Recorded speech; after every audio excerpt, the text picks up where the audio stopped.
So today we thought we would do some transplanting together. And transplanting is a really good skill to have, especially when you have planted the teeny tiny little seeds that are hard to separate, and you end up having a whole bunch of seeds that are starting to sprout and they're close together and they need more room. So when we do this with children, we often talk about, if any of them have little baby brothers and sisters, and how oftentimes the babies start out going to sleep in a crib, and the crib is plenty big for them.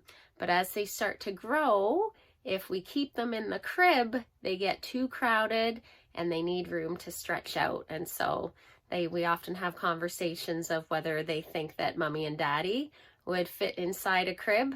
And it's the same with the plants. As the plants start to grow, they need more room in order to stretch out and get bigger and keep growing. So that's what we're going to do today. So here we are in the greenhouse again with my friend Julia. And this is an example of some plants that are growing, and they are getting to the stage now where they need a little bit more room to do well.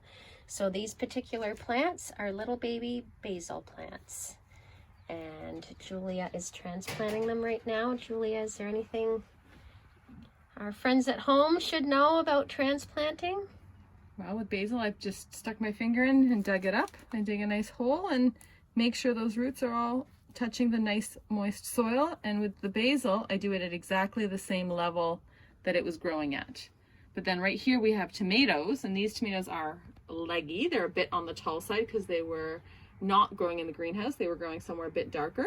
So they're reaching for the light. But when I plant these, I'm going to bury them up to there if I can, because tomatoes will grow roots all the way along. But most tomatoes are kind of unique like that. Most other ones you have to just go to their where their stem meets the soil. So where the stem meets the soil right now, that's what you want to recreate.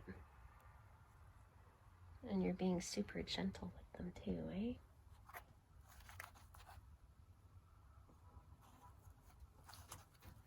And sometimes if you're dealing with older transplants that have a long root, then it's good to do some root pruning and pinch off a little bit of those roots. But these are small roots, so I'm not worried about that.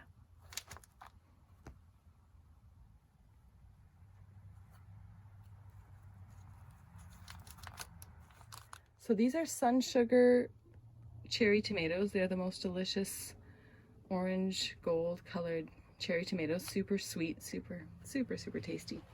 They're the kind of tomatoes that make people who don't like tomatoes like tomatoes. So I'm potting them on. You want to bury them as deep as possible. I'm going to get a bit more soil to fill this up.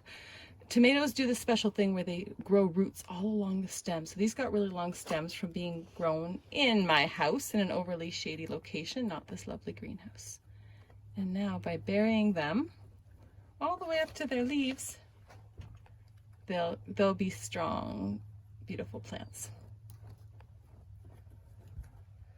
And most plants don't work like that though, eh, Julia? No. Tomatoes are the only ones I can think of for sure. I think there's some other that are a little bit okay to bury this way, but most of the time you plant them at the level where they meet, where they came out of the soil, where they think their neck should be. Okay. So when you pot up tomatoes, you kind of dig a deep hole and try to put them as far down as you can.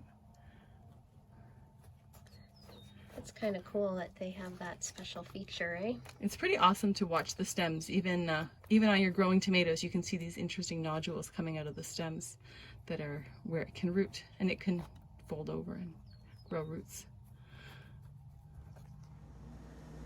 We hope you found this video helpful, and if you have any questions at all, please contact us. We love hearing from you guys and getting feedback, and we're hoping that this video has given you some confidence in being able to transplant some of your baby seedlings that maybe need a little more space. Thanks so much for watching, and have a wonderful week.